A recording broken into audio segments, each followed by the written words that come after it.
नमस्कार मित्रांनो, N S carry stories चॅनेलवरती आपलं सहर्ष स्वागत करत आहे. आज जी स्टोरी मी आपल्यासोबत शेअर करणार आहे, ती आपल्या चॅनेलवरच्या एका सबस्क्रायबर्सने आपल्याला शेअर केलेली आहे. ही गोष्ट आहे त्यांच्या गावातील लग्नामधील आलेल्या एका भयानक अनुभवाबद्दलची.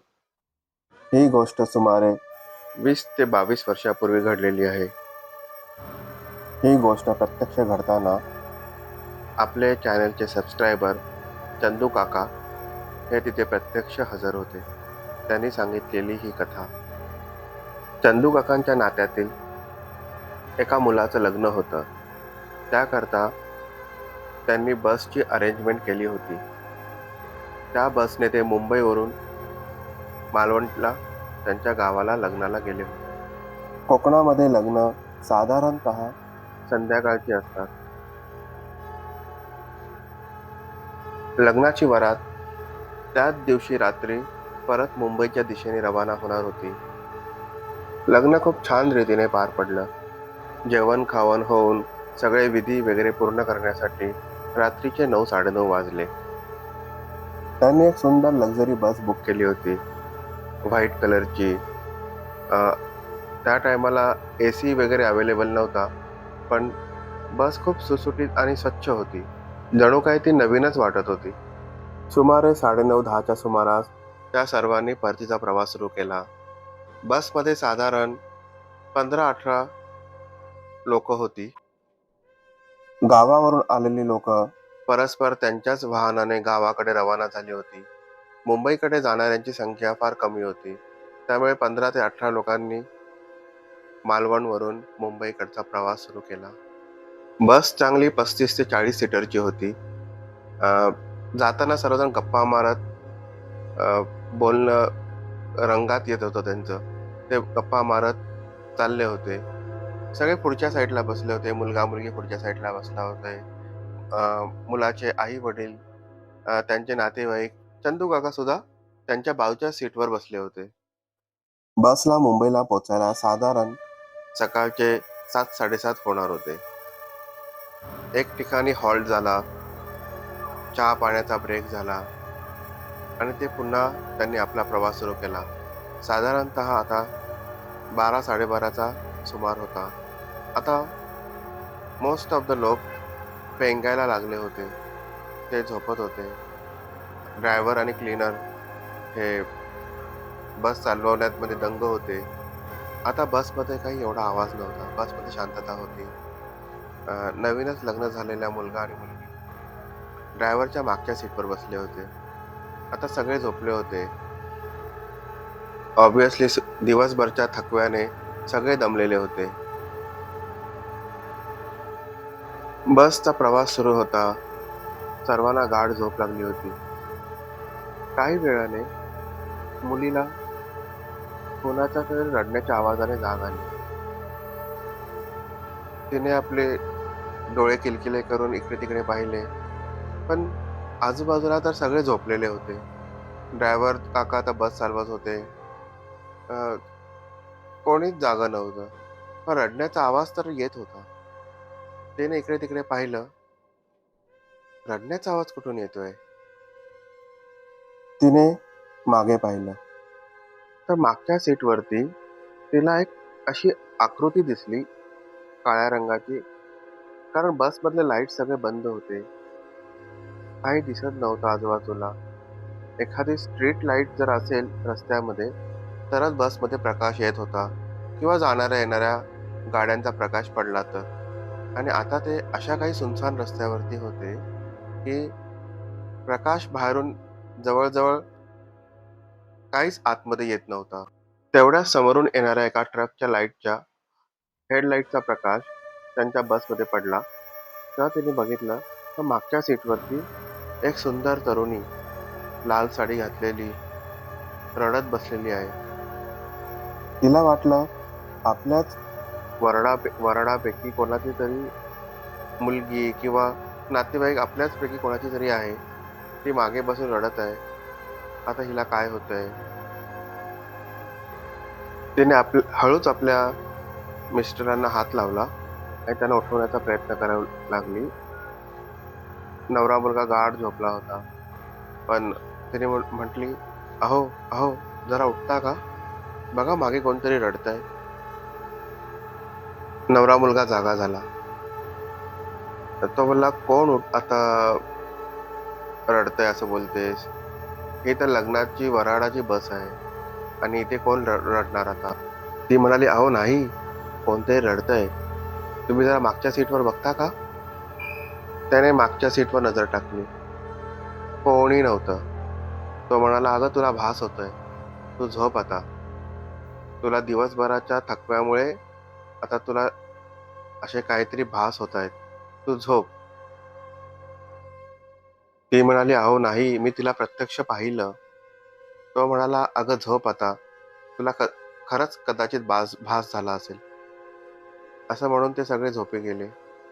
थोड्या वेळाने तिला पुन्हा अशीच जाणीव झाली. तिला पूर्ण खात्री झाली नव्हती.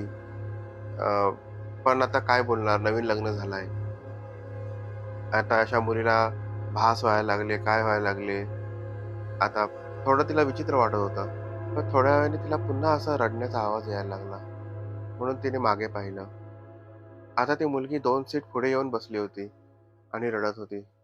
आता तिचा चेहरा तिला दिसत दिसत होता. खूप सुंदर दिसायला होती ती. खूप गोरी, लाल साडी घातलेली, हातात बांगड्या आणि अ, तिचं लक्ष त्या मुलीकडे गेलं. ती मुलगी खाली मान घालून रडत होती. पण एक क्षण असा आला, की समोरून येणाऱ्या गाडीच्या हेडलाईटचा प्रकाश त्या मुलीवर पडला आणि त्या मुलीने एकदम तिची नजर त्या नवऱ्या मुलीवर रोखली. आता हिला जरा थोडं भीती वाटली. तिने तिच्याकडे बघितलं, तर तिचे डोळे घारे होते आणि ती एकटक त्या मुलीकडे बघत म्हणत होती, "अगं, तुझं नवीनच लग्न झालं आहे ना? आणि तू आता स्वतःचा संसार सुरू करणार आहे ना? पण मी हे तुला करू देणार नाही.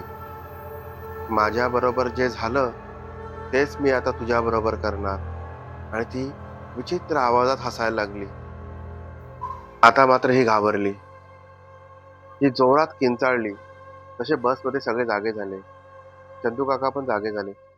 त्यांनी विचारलं त्या मुलीला, "अगं काय झालं? काय झालं असं?" बसवाल्याला सगळ्यांनी सांगितलं, "एक साईडला थांबव. लवकर थांबव." बसवाल्याने गाडी एक साईडला थांबवली. सगळे उठून जागे झाले. अ, त्यानं विचारलं मुलीला, "अगं काय झालं? कशाला किंचाळली?" तेव्हा तिने झालेला सगळा प्रकार त्यांना सांगितला. त्या सर्वांनी चर्चा केली. अशी लाल साडी घातलेली कोणतीच व्यक्ती त्यांच्या बसमध्ये नव्हती. तर त्यांनी बसमध्ये मागे जाऊन बघितलं, इकडे-तिकडे बघितलं, पण असं काहीच नव्हतं. शेवटी ते सगळे म्हणाले, "अगं तुला भास झाला असेल." ती म्हणाली, अहो आम्हाला भास नाहीच होऊ शकत. मी पूर्णतः जागी आहे. मी तिला एकदा नव्हे दोनदा बघितलं. मगाशी पण मी यांना उठवून सांगितलं, की असं-असं झालेलं आहे. पण ते म्हणाले, "तुला भास झालाय." अहो मला भास नाही झाला. मी प्रत्यक्षात तिला बघितलं आहे. चंदू काका म्हणाले, "हा काहीतरी विचित्र अनुभव आहे." त्यांनी प्रथेप्रमाणे एक नारळ घेतला, तिच्यावर ओवाळला आणि त्यांनी तो बसच्या बाहेर जाऊन फोडला आणि सांगितलं, "काही अनिष्ट काही गोष्टी असतील, ज्या आपल्याबरोबर आल्या असतील, ओके, तर त्यांनी इथूनच परत जावं." या मुलीनी आता नवीन संसार सुरू केला आहे. त्याने गावच्या देवाला पण गाऱ्हाणं घातलं आणि त्यांनी सांगितलं, "आता पुढचा प्रवास आपण सुरू करू." थोड्या वेळाने सगळे बसमध्ये बसले होते आणि सगळे शांत होते. आता कोणाला झोप लागत नव्हतं. अशी काही घटना घडेल असं त्यांना वाटलं नव्हतं. काही थोड्याच अंतरावर ते गेले असतील. अचानक त्या सर्वांना आता काही कुबक वास यायला लागला, काहीतरी जळण्याचा वास. ते बोलले, "हा काय जळण्याचा वास येतोय?" सगळ्यांनी खिडक्या तर उघडल्या होत्या. मग असा जळण्याचा वास कुठून येतोय? बाहेरून का बसच्या आतून? असे सगळे चर्चा करत असतानाच त्यांना आता जोरात किंचाळण्याचा आवाज यायला लागला. ते म्हणाले, "अरे बापरे! बसमधून कोण किंचाळतंय?" ते इकडे-तिकडे पाहायला लागले. आता सगळेजण घाबरले होते. सगळेजण जवळ जमा झाले आणि ते बसवाला म्हणाले, "अरे बाबा, जरा गाडी थांबव, एक साइडला थांबव." पण चंदू काका म्हणाले, "अरे गाडी आता आपण इथे कुठे थांबवणार? आता आपण घाटात आहोत. काही ॲक्सिडेंट वगैरे पण होऊ शकतं. आपण चालत राहूया." आता ही घटना बसच्या आतमध्ये घडते आहे का बसच्या बाहेर घडते आहे, तर कोणालाही माहीत नव्हतं. ते सगळे साशंक होते. हळू बस चालली होती आणि तो किंचाळण्याचा आवाज वाढत होता. अचानक त्यांनी असं पाहिलं, की बसच्या मागे मग काहीतरी मागच्या सीटवर काहीतरी पेटत आहे. जसं काय बस पेटण्याचा त्यांना भास होतोय. त्यांनी सांगितलं ड्रायव्हरला, "अरे तू थांबव, एका ठिकाणी थांबव गाडी आता, थांबव." तर ड्रायव्हरने पण गाडी थांबवायचा तो प्रयत्न करू लागला. पण का कुणास ठाऊक गाडीचे ब्रेक लागत नव्हते आणि गाडी घाटामध्ये उतारावर होती. अरे बापरे! ड्रायव्हर बोलला, "सर्वांनी शांत राहा. काही काळजी करू नका. मी बरोबर थांबवतो गाडी. तुम्ही शांत राहा, घाबरू नका." त्याने गिअर चेंज करत गाडी स्लो करायचा प्रयत्न करत होता. पण का कुणास ठाऊक गाडीचा ब्रेक लागत नव्हता. गाडी थांबत नव्हती. तिचा स्पीड कमी होत होता आणि अचानक समोरून त्यांनी एक ट्रक येताना पाहिला. आता गाडीचा वेग कमी होणं खूप गरजेचं होतं. अदरवाईज ती गाडी सरळ जाऊन त्या पुढच्या ट्रकवर आदळली असती. तो ट्रकचा ड्रायव्हर पण बघत होता. अरे, ही गाडी समोरून वेगाने येतेय. ही ट्रकला आदळू शकते. त्याने पण प्रसंगावधान राखून ट्रक थांबवला जागी आणि त्याने ट्रक थोडा मागे घ्यायचा प्रयत्न केला. बसच्या पण ड्रायव्हरनी थोडा प्रसंगावधान राखून त्या घाटाच्या बाजूला एक झाड होतं. त्या झाडावर जाऊन ती बस आदळवली. ती बसचा स्पीड त्याने खूप कमी केला होता हे टाकून आणि ती बस कशीबशी करून त्या झाडाला जाऊन आदळली. जास्त काही नुकसान झालं नाही. पुढची काच तुटली, पण सगळे सुखरूप होते. ड्रायव्हर काकांना थोडं लागलं होतं. सर्व भराभर खाली उतरले. कोणालाही काही लागलं नव्हतं. तो ट्रकवाला पण बिचारा धावत तिथून आला. त्याच्याकडे खूप सारं पाणी वगैरे होतं. त्याने पाणी वगैरे सगळ्यांना दिलं. सर्वांना शांत केलं आणि मग सगळ्यांना त्या गोष्टीचा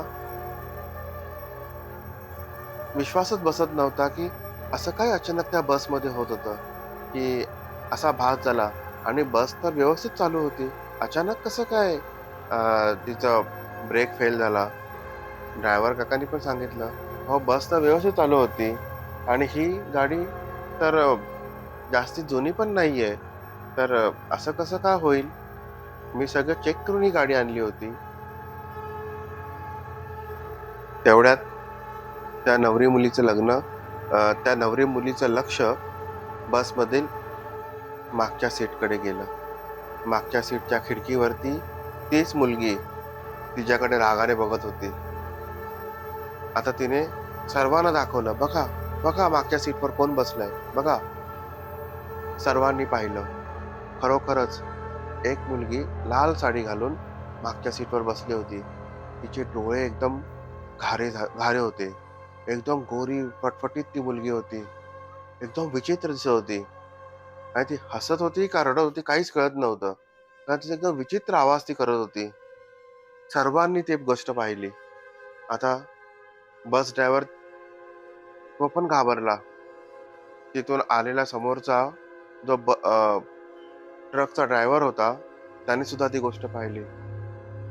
तो म्हणाला, "चला, चला, चला इथून निघा. चला पटकन निघा." त्याने ट्रकमध्ये सगळ्यांना बसायला सांगितलं. सर्वजण जाऊन त्या ट्रकमध्ये बसले. ट्रकवाल्याने ट्रक सुरू केला. ते लोकं त्या बसमध्ये बघत होते. ती मुलगी तरी पण मागच्या सीटवर बसून त्या सगळ्यांकडे बघत होती. ट्रकवाल्याने ट्रक सुरू केला आणि तो जसं जमेल तसं फटाफट त्याने तो घाट चढण्याला सुरुवात केली. आता ते परत उलट्या दिशेने मालवणकडे चालले होते आणि त्यांना त्या मुलीचा रडण्याचा, ओरडण्याचा आवाज स्पष्ट ऐकू येत होता. ती मुलगी जोरात रडत होती, ओरडत होती. ती म्हणत होती, की "तुम्ही कसे काय वाचलात? तुम्ही वाचू शकत नाही." आता हे सगळे थोडे पॅनिक होते. तो ट्रक पुढे गेला आणि त्यांनी तिथे लागणाऱ्या एका धाब्यावरती तो ट्रक थांबवला. सगळे उतरले, फ्रेश झाले. कोणालाच काही असा विश्वास वाटत नव्हता, की आपल्याबरोबर हे आता काय घडलं? ते सगळे तिकडे थांबले, फ्रेश झाले. मग त्यांनी तिकडून परत मुंबईला जाण्यासाठी गाडीची सोय करण्यास सुरुवात केली. बस ड्रायव्हरने सुद्धा आपल्या कंपनीमध्ये फोन केला आणि झालेली सगळी घटना सांगितली.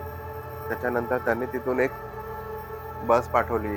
ती बस पोहोचायला साधारण रात्रीचे 3:30-4 वाजले. पण कोणाचीही पण त्या बसमध्ये चढण्याची हिंमत होत नव्हती. कारण की पुन्हा जाताना ती बस त्यांना ती लागणार होती. तिचा पहिला ॲक्सिडेंट झाला होता. परत ती मुलगी दिसली तर म्हणून सगळ्यांनी ठरवलं, की आपण 6 वाजेपर्यंत इथेच थांबायचं उजेडेपर्यंत आणि मग आपण इथून जाऊ. त्याप्रमाणे सगळे 6 वाजेपर्यंत थांबले आणि त्यांनी उजाडल्यावर आपला प्रवास सुरू केला. जसे ते घरी पोहोचले, त्याच्यानंतर मग त्या लोकांनी त्या विचित्र अनुभवाबद्दल सगळीकडे चौकशी केली. एक जाणकार व्यक्तीने त्यांना सांगितलं, "अहो, ज्या बसमध्ये तुम्ही आलात ना, ती काही साधारण बस नव्हती. त्या बसचा पूर्वी पण एक ॲक्सिडेंट झाला होता आणि त्या बसमधले असलेले नवरा, मुलगी आणि त्याचे काही नातेवाईक जळून मेले होते." ते म्हणाले, "अहो, बस तर नवीन होती." ते म्हणाले, "माझ्या शक्तीनुसार मी काही जाणू शकलो, ते मी तुम्हाला सांगितलं. यापुढची चौकशी तुम्ही करा." मग त्या मुलाच्या वडिलांनी मग त्या ट्रॅव्हल कंपनीमध्ये फोन केला. मग त्यांना अ, त्या ट्रॅव्हल कंपनीकडून तरी असं व्यवस्थित काही उत्तर आलं नाही. पण तो बसचा ड्रायव्हर होता. ते ड्रायव्हर काका होते. त्यांनी त्या माणसांनी सगळी इन्क्वायरी केली आणि त्यांनी त्या मुलाच्या वडिलांना सांगितलं, की "माझं नाव घेऊ नका, पण मी या बसबद्दल इन्क्वायरी केली. खरंच या बसचं मागच्या 2 महिन्यापूर्वी ॲक्सिडेंट झालं होतं आणि ते पण कोकणामध्येच."